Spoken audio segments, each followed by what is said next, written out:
औज़ुबिल्लाहिमिनश्शैतानिर्रजीम बिस्मिल्लाहिर्रहमानिर्रहीम अस्सलामुअलैकुम। कैसे हैं आप सब लोग? खैरियत से हैं? उम्मीद करता हूँ खैरियत से होंगे और मेरी वीडियो से कुछ ना कुछ सीख रहे होंगे। आज इस वीडियो में हम डिस्कस करेंगे कस्टम क्लियरिंग एजेंट के स्कैम्स को। मैंने ऑलरेडी वीडियो बनाई हुई है कि कस्टम क्लियरिंग एजेंट आप लोगों ने कैसे हायर करना है। प्लीज़ उसको देख लें जाके, ताकि आप लोगों को परेशानी ना हुआ करे। यहाँ पे जो आज हम डिस्कस करेंगे, कस्टम क्लियरिंग एजेंट फ्रॉड कैसे करते हैं और हमें कैसे चेक करना चाहिए कौन सा कस्टम क्लियरिंग एजेंट रजिस्टर्ड है कि नहीं रजिस्टर्ड। अब देखिए, बात करें तो पिफा नाम आपने सुना होगा, Pakistan international freight forwarder agent, ठीक है, association, Pakistan international freight forwarder association, इसका आपने सुना होगा। यहाँ पे जब भी कस्टम क्लियरिंग एजेंट कोई भी होता है उसको रजिस्टर्ड होना पड़ता है, तो उसको एक नंबर अलॉट होता है। तो कोई भी बंदा हो तो वो वहां पे रजिस्टर हुए बगैर अपना क्लीनिंग का काम नहीं कर सकता है। तो इसी तरह कराची जो है, कराची में एक एसोसिएशन है, वहां पे भी रजिस्टर होना पड़ता है जो सी पोर्ट पे है। अब बात यह है कि हम कैसे चेक करेंगे कि जो इस क्लीनिंग एजेंट से हम काम कर रहे हैं कि वो सही भी है कि नहीं है। बात यह है कि पिफा पे जाके उसकी रजिस्ट्रेशन नंबर वगैरह चेक कर लेंगे, उसकी कंपनी का नाम चेक कर लेंगे। आप उससे मांगेंगे, जब भी आपने जिससे काम करना है आप उससे मांगेंगे तो वो आपको प्रोवाइड करेगा। अच्छा, यहाँ पे कंटेनर का मसला होता है सी पोर्ट पे, तो आपने उसके लिए लाजमी जो है आपने ये चीजें चेक करनी है। कोई भी जो क्लियरिंग एजेंट होता है उसको चेक लाजमी करना है, क्योंकि आप लोग उससे काम कर रहे हैं, उसको पेमेंट करनी होती है। और आप लोगों ने आपका सामान 30, 40, 50 लाख का कंटेनर होता है जो आप बाहर भिजवा रहे हो, तो वो एक वर्थ रखता है। तो आपने बगैर उसको चेक किए हुए ऐसा कोई काम नहीं करना। यहाँ पे हम एक केस स्टडी डिस्कस करेंगे जो एक बंदे के साथ हुआ, फ्रेंड कह लें या एक बंदा कह लें, उसने मुझसे मेरे साथ शेयर किया, तो मैंने कहा आप लोगों के साथ शेयर कर दूं ये कैसे होता है फ्रॉड और आप लोगों ने कैसे बचना है। देखिए, सबसे पहले क्या हुआ, उसको किसी रेफरेंस से उसने किसी को कहा कि यार मैंने जो है अनियन एक्सपोर्ट करना है, ठीक है, या कोई और प्रोडक्ट, लेकिन उसकी अनियन थी। उसने कहा मैंने अनियन एक्सपोर्ट करनी है। तो उस भाई साहब ने जो साथ बैठे हुए थे उन्होंने कहा कि अच्छा ये क्लियरिंग एजेंट है, आप इससे बात करें, बहुत ज़बरदस्त है। मैं भी क्लियरिंग मतलब मैं भी क्लियरिंग सारी इसी से करवाता हूँ, तो मेरा जो दुबई, जबल अली और बाकी जो भी क्लियरिंग है ना मेरी यही करता है, तो आप भी इसी बंदे से बात करें। हालांकि वो बंदा बड़ा समझदार था, वो ऑलरेडी क्लियरिंग करवाता रहा किसी और से, लेकिन जब फंसना होता है ना तो फिर ऊंट ऊंट पे बैठे हुए बंदे को भी ना कुत्ता काट जाता है, ठीक है। तो वो क्या हुआ, उसने कहा ठीक है जी आपके रेफरेंस है, मैं इससे बात कर लेता हूँ। इस बंदे ने उसको फोन किया कि जनाब मुझे जो है क्लियरेंस करवानी है, मुझे क्लियरेंस करवानी है, तो आप मेरे लिए जो है ना फ्रेट भी अरेंज कर दें और मुझे बता दें क्या क्या हिसाब किताब है।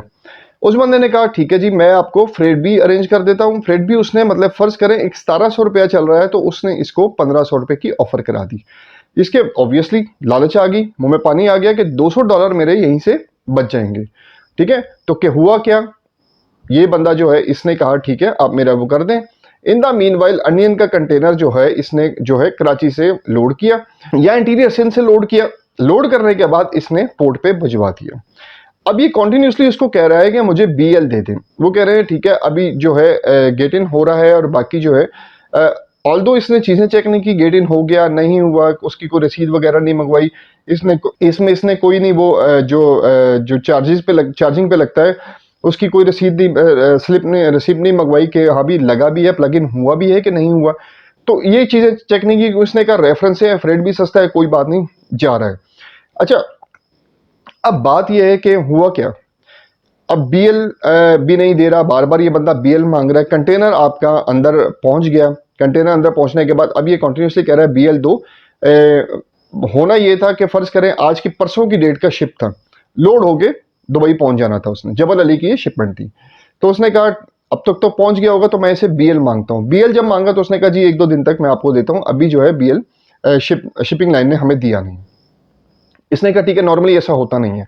इसने कहा चले ठीक है, ओके हो गया। इसे 2 दिन वेट करने के बाद फिर उसको फ़ोन किया कि यार शिपिंग उसको जो है मेरा बीएल दे दो, ताकि जो पार्टी है जिसको मैंने भेजा हुआ है वो जो है रिसीव करके अपने वो जो है वहाँ से रिसीव करके रिलीज़ करवाए, कस्टम क्लियरिंग करवाए और जो मार्केट है वहाँ पे ले जाए। लेकिन यहाँ पे फिर क्या हुआ, इसने कहा नहीं जी अभी बीएल शिपिंग लाइन ने नहीं दिया। इस तरह टाल मटोल 4 दिन हो गए। अब ये पेरिशेबल आइटम है अनियन की, ये तो ऑब्वियसली तो ख़राब होनी है इसने। अच्छा खैर, बीएल नहीं दिया, ये कॉन्टिन्यूसली फोन कर रहा है, लेकिन वो रिस्पॉन्ड कॉन्टिन्यूसली कर रहा है, ठीक है। अच्छा, अब जो है शिपिंग लाइन से पता किया जी ये कंटेनर नंबर है, ये किसको इशू किया आप लोगों ने। उसने बताया जी उस कंपनी को इशू किया। अब उस कंपनी को फ़ोन किया,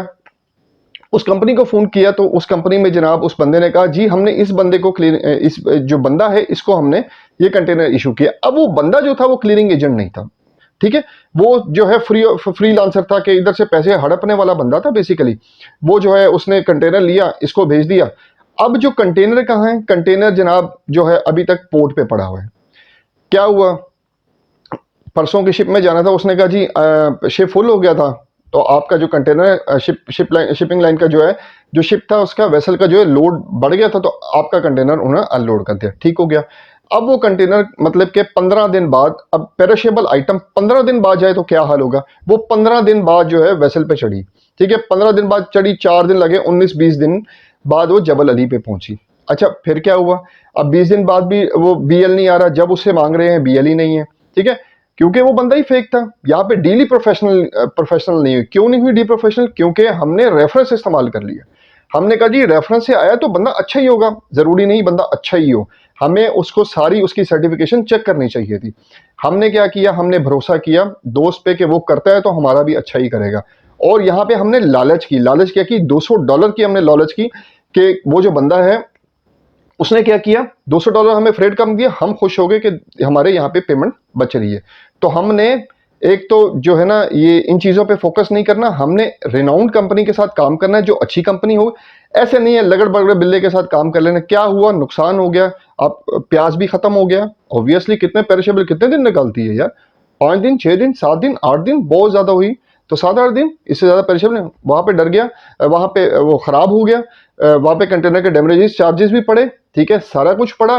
कंटेनर जो उस बंदे ने लिया, जिस बंदे ने रिसीव करना था, जो वहाँ पे था, उसने वहाँ पे फेंकने के कंटेनर को बल्दिया वालों को पैसे भी दिए, वो अलहदा नुकसान हुआ, ठीक है। यहाँ पे ये बंदा मुझसे बीएल मतलब मुझसे नहीं, जो फ्रेंड था उससे बीएल मांगने के लिए उसे 2-2.5 लाख रुपया या 3 लाख रुपया कहता मुझे और दो ताकि मैं आपका बीएल रिलीज करवा सकूं।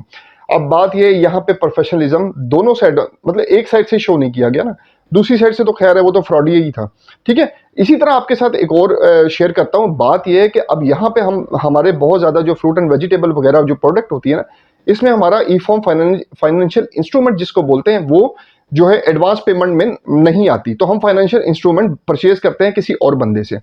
अब 99% जब आप किसी, मैंने कहा ना, किसी रिनाउंड बंदे से आप काम करेंगे ना, वो आपके साथ फ्रॉड नहीं करेगा। लगड़ बिल्लों के साथ काम करेंगे ना, जो फ्रॉडी हैं उनके साथ काम करेंगे ना, फिर आप ऐसे ही धोखा खाएंगे। अब होता क्या है, ई फॉर्म के लिए हम कहते हैं एक बंदा मांग रहा है हमसे 1,70,000, मिसाल दे रहा है डॉलर की, $1 मांग रहा है हमसे 18 रुपए, $1 हमें चार्ज कर रहा है 15 रुपए, ठीक है। कभी भी नॉन प्रोफेशनल बंदे के साथ काम नहीं करना। पहले आपने जब भी काम करना है उसकी हिस्ट्री चेक करनी है आपने, ये बंदा काम करता भी है या फ्रॉडिया है या सिर्फ जो है पहली पहली शिपमेंट कर रहा है, मुझे भी फंसाएगा खुद भी फंसेगा, ठीक है।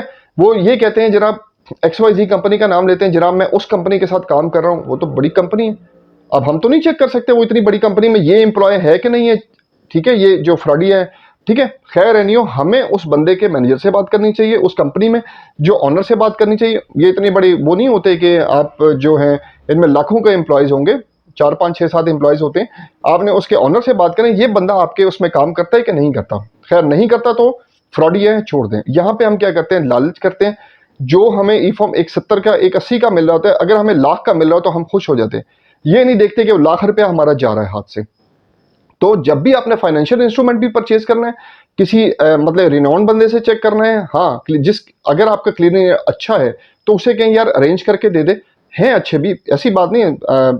सारी मछलियां तालाब में गंदी नहीं होती, एक मछली जो है वो गंदा कर जरूर देती है, ठीक है, वो सब पे फिर डाउट होना शुरू होता है। ऐसी बात नहीं है, बहुत अच्छे अच्छे लोग भी हैं, लेकिन हमने क्या किया, हमने सबको ही गंदा समझ लिया, हमने सबको शक की निगाह से, आप लोगों ने भी सबको शक की निगाह से देखना है अपने जो है, क्योंकि आपका 40 लाख का कंटेनर है, 50 लाख का कंटेनर है, 70 लाख का कंटेनर है, तो आपने हर चीज़ शक की निगाह से देखनी है। उससे सारी जो आपकी फॉर्मेलिटीज़ हैं वो आपने पूरी करनी है, उसके बाद आपने करना है। अच्छा, ये फ्रॉड कैसे करते हैं फाइनेंशियल इंस्ट्रूमेंट वाले? फाइनेंशियल इंस्ट्रूमेंट वाले फ्रॉड ऐसे करते हैं कि आपने, अब उन्होंने कहा जी हम जो है ना आपके जो ई फॉर्म जो अरेंज कर देते हैं। ई फॉर्म अरेंज करने के लिए बैंक जो है डॉक्यूमेंट्स वगैरह देता है, ठीक है, वो भी डॉक्यूमेंट आ जाते हैं इनके पास, वो भी आपको भिजवा देते हैं कि जनाब आप जो है ना फाइनल है। बात यह जब आपका कंटेनर पहुंचता है ना गेट इन होने पे, आपकी जीडी फाइल नहीं होती, जीडी कैंसिल कर देते हैं, ठीक है। जिसका ई फॉर्म लग रहा होता है वो कहता है मुझे पता ही नहीं यार ये किसका ई फॉर्म है, वो जीडी कैंसिल कर देता है। आपका कंटेनर, पेरिशेबल आइटम का कंटेनर गेट के ऊपर खड़ा हो, वेसल अगले दिन का हो, एएनएफ भी होना है, ठीक है, कस्टम क्लियरिंग भी होनी है, उसके सारा कुछ होना है, आप क्या करोगे? प्लग इन भी बाहर नहीं है, वॉट लग गई, आपको उसको उस बंदे को पेमेंट करनी ही करनी है, ठीक है। ये इतना बड़ा फ्रॉड है ना, ठीक है, जिसका कोई हिसाब नहीं है। मैं नाम नहीं लेना चाहता, लेकिन इंशाल्लाह उन पे पूरी वीडियोस बनाऊंगा मैं कि यार ये लोग फ्रॉडी हैं, इनसे बचें आप, ठीक है। मेरे ग्रुप में जो भी है व्हाट्सएप में, अगर किसी ने ईफॉर्म वगैरह परचेज करना हो तो लोग हैं जो अच्छे उस पर दे देते हैं, करना अपने अपने उस पर ही है, लेकिन पूछ लिया करें कि यार हम जो है उस बंदे से ले रहे हैं वो आपको वो कैसा बंदा है। बल्कि नाम भी ले लेता हूँ, पनवी ट्रेडर का नाम आपने सुना होगा, इंतहाई बड़ा फ्रॉडी आदमी है वो, ठीक है, इंतहाई फ्रॉडी हैं वो लोग, बहुत बड़े फ्रॉडी हैं, तो उनसे बचना है, कभी भी ईफॉर्म नहीं लेना, ठीक है। उन बंदों से कभी इन्फॉर्म नहीं लेना। अगर मेरी वीडियो देख रहे हैं तो आप लोग मतलब तसल्ली रखें, वो इतने फ्रॉडी हैं जिसका कोई हिसाब नहीं। और भी फ्रॉडियों को मैं एक्सपोज करूंगा इंशाल्लाह ताला सून, लेकिन उस जैसा फ्रॉड ये नहीं है, उनसे बचना है आपने, ठीक है। तो वो फ्रॉड करते हैं, गेट पे कंटेनर खड़ा है, वो इन नहीं होने देते आपका, क्योंकि जीडी कैंसिल कर दी है। अब आपको पनवी वालों को पेमेंट करनी है, वो फ्रॉडिया उन्हीं का बंदा था, ठीक है, उन्हीं का बंदा था। फिर सिंपैथी गेन करने के लिए हम आपको 10,000 कम कर देते हैं, हम आपको 5,000 कम कर देते हैं, हम आपको 15,000 कम कर दें, पेमेंट करेंगे तो अंदर जाएगा। आप फिर उसको फटाफट, पेरिशेबल आइटम है, आप उसको पेमेंट करते हो और कंटेनर आपका इन होता है। तो इन फ्रॉड से बचने के लिए जो है कस्टम क्लियरिंग एजेंट आप लोगों को ऐसा चाहिए जो जिसको लोग जानते हो, रिनाउंड हो, मतलब उसका नाम अच्छा हो। ये नहीं हर लगड़ बिल्ले के साथ आपने काम नहीं करना, देख के काम करना है। अपनी शिपमेंट को अपनी शिपमेंट का अपना ख्याल रखना है। कंटेनर उस बंदे से मंगवाएं जिस बंदे को आप जानते हो, आप पर्सनली जानते हो, पर्सनली विजिट करें उनके ऑफिस को, पर्सनली सब कुछ करें, उसके बाद जो है उनके साथ काम करें। ये एक बहुत बड़ा फ्रॉड है। सब फ्रॉड ये नहीं है, लेकिन 90% को आप कहें फ्रॉड है, 10% बहुत अच्छे भी हैं। ऐसा नहीं है कि 10% भी उसी में शामिल हो जाएंगे, बहुत अच्छे अच्छे लोग भी हैं। तो जब भी आपने काम करना है तो आपने देख के काम करना है, दोस्ती यारी पे काम नहीं करना, अपने जो एसओपीज हैं उससे उससे नहीं निकलना। इस पर भी ऐसी एसओपीज बनाएं कि आपने क्लियरिंग एजेंट को कैसे हायर करना है। तो ये सारा कुछ करने के बाद आपने क्लियरिंग एजेंट को हायर करना है। चले, उम्मीद करता हूँ आपको आज की वीडियो से भी कुछ सीखने को मिला होगा और ये भी समझ आया होगा कि लोग किस किस तरह फ्रॉड करते हैं। देखें, मेरा जो मिशन है ना, वो उसमें जो है ना, आपको ऐसी ऐसी इंफॉर्मेशन देना है कि जो आपको समझ आए और अच्छी तरह आप उससे सीख सकें। ग्राउंड रियलिटीज़ बताना है आप लोगों को। तो उम्मीद करता हूँ आपको आज की वीडियो से कुछ ना कुछ सीखने को मिला होगा। मेरा मिशन पाकिस्तान की एक्सपोर्ट को इंक्रीज करना है, इसमें मेरा साथ दे। मेरी वीडियो को लाइक, सब्सक्राइब और शेयर लाजमी क्या करें, ताकि आने वाले इंपोर्टर एक्सपोर्टर इससे कुछ ना कुछ सीख सके। अगली वीडियो तक के लिए अल्लाह हाफिज़।